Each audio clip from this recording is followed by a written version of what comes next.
नमस्कार दर्शकों, आप देख रहे हैं प्राइम इंडिया न्यूज। मेरा नाम है सत्यम। जैसा कि पहलगाम में एक आतंकी हमला हुआ और आतंकी हमले में भी जो धर्म पूछ करके लोगों को गोली मारी, उसको लेकर के देश की जनता में उबाल है और बहुत क्रोध है।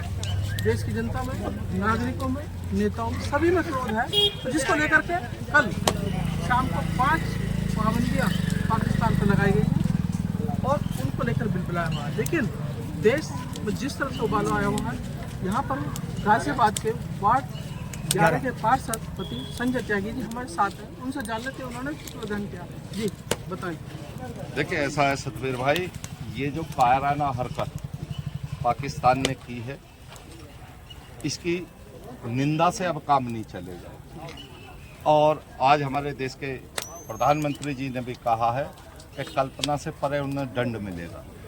अच्छी बात है, दंड तो बिल्कुल ही कड़ा मिलेगा। लेकिन मैं आपके माध्यम से पूरे देश की जो इस वक्त आवाज़ है, जमीन पर हर गली, हर कूचे, हर क्षेत्र में जो आवाज़ है, उस आवाज़ को आपके चैनल के माध्यम से आदरणीय मोदी जी तक पहुंचाना चाहता हूं कि ये आतंकवादियों ने जो कायराना हरकत की है, उन्होंने एक बहुत बड़ा दुस्साहस किया है। और इस दुस्साहस को कहते हैं ना कि आपदा में अवसर, मोदी जी कहते हैं, तो ये अवसर उन्होंने दिया। पूरे देश की आवाज़ है कि इस वक्त जो हमला हो वो पीओके पे हो और पीओके जो हमारा है उस पर कब्जा कर लिया जाए, पहली बात।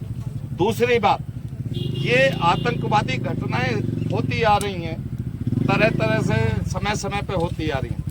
जब तक आप वृक्ष को झांकते रहोगे, हम कितने आतंकवादी मारेंगे और कितने अपने हिंदुस्तानी भाइयों के घासों को देखेंगे। इसकी असली जड़ है पाकिस्तानी आर्मी। मोदी जी को चाहिए कि भारतीय आर्मी को खुली छूट दे दें और पाकिस्तानी एलओसी बॉर्डर पर जितनी पाकिस्तानी आर्मी है उनके 50 सिर रोज काटने का आदेश दे दें। जब तक ये मातम पाकिस्तानी सेना के घरों में नहीं जाएगा, जब तक इसकी मूल समस्या का समाधान होने वाला नहीं है। देश में बहुत आक्रोश है, नौजवान हो, बुजुर्ग हो, हर देशभक्त क्रोधित है। लेकिन अफसोस, जितने आतंकवादी नहीं है, बाहर तो दुश्मन नहीं है, इस घर के अंदर भी कुछ ऐसी राजनीतिक पार्टियां हैं, ऐसे देशद्रोही हैं जिन्हें आतंकवाद का मजम नजर नहीं आता। आज आपने देखा होगा कि सपा प्रमुख पूर्व मुख्यमंत्री अखिलेश यादव ने बयान दिया है कि आतंकवाद का कोई मजहब नहीं होता। अखिलेश यादव जी, क्या तुम्हें मजहब इसलिए नजर नहीं आएगा क्योंकि संभल में जब 300 से अधिक जिंदा हिंदू इकट्ठे करके पेट्रोल डाल के जलाए गए थे और उत्तर प्रदेश में जब आपकी पहली बार सरकार बनी थी तो उनके मुकदमे मात्र 17 दिन के अंदर अंदर आपने वापस लेने का काम किया था। तो आप तो आतंकवादियों के वैसे ही पोषित पार्टी मानी जाते हो, माफियाओं की पोषित पार्टी मानी जाती हो, तो आपको तो आतंकवाद में मजहब नहीं आएगा। पूरे देश को मजहब नजर आ रहा है। आतंकवाद का क्या मजहब है, कौन लोग हैं, आपको अफसोस। लेकिन मैं बताना चाहता हूँ, इस देश का नौजवान, इस देश का हर वर्ग जाति धर्म से ऊपर उठकर बहुत आक्रोश में है और ऐसे लोग अपना ही इस तरीके के बेहूदगी बयान देकर के अपने ही विनाश को दावत दे रहे हैं। और मैं पुनः मोदी जी से निवेदन करूंगा आपके माध्यम से कि पीओके को वापस लेने का ये सबसे सुंदर मौका है और पीओके को वापस ले ले और सत्यानाश अपने आप को जाए।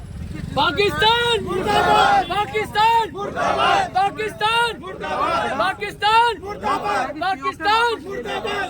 तो आइए, आप भी कुछ कहना चाह रहे हैं, क्या कहना चाहेंगे इसके लिए? सर, हमारे जो माननीय त्यागी जी ने जो शब्द कहे हैं, बहुत अच्छे शब्द कहे, उनको इस चीज का सबक मिलना चाहिए। हिंदुओं को एक होना चाहिए। कुछ महिला शक्ति भी हमारे साथ हैं, एक बार आ जाएं आप भी। क्या कहना चाहेंगे पाकिस्तान के लिए, कायराना हरकत के लिए? कायराना हरकत, नीच आदमी ऐसी हरकतें करते हैं। हमारे यहाँ नीच नहीं, हम तो ये कहते हैं हमारे यहाँ के आदमी छोड़ो, औरतों के हाथ में अगर मोदी जी कहते हैं ना, हमें ही भेजते कारगिल पे एक 47 देके। है कि महिलाएं को मैं भी आक्रोश है, वो कह रहे हैं कि अगर हमें भी भेज दें तो हम लोग जो है इस बार उसे पाकिस्तान को देख लेंगे। और बाकी आपने देखा है यहाँ पे कि सभी लोगों ने पुतला के दहन किया है और आक्रोश अपना जताया है और पूरे देश में इस तरह से आक्रोश चल रहा है। आप बने रहिए प्राइम मिनिस्टर के साथ और मैं सदगुरु मुर्दाबाद, मुर्दाबाद, गोली मारो सालों को, गोली मारो सालों को।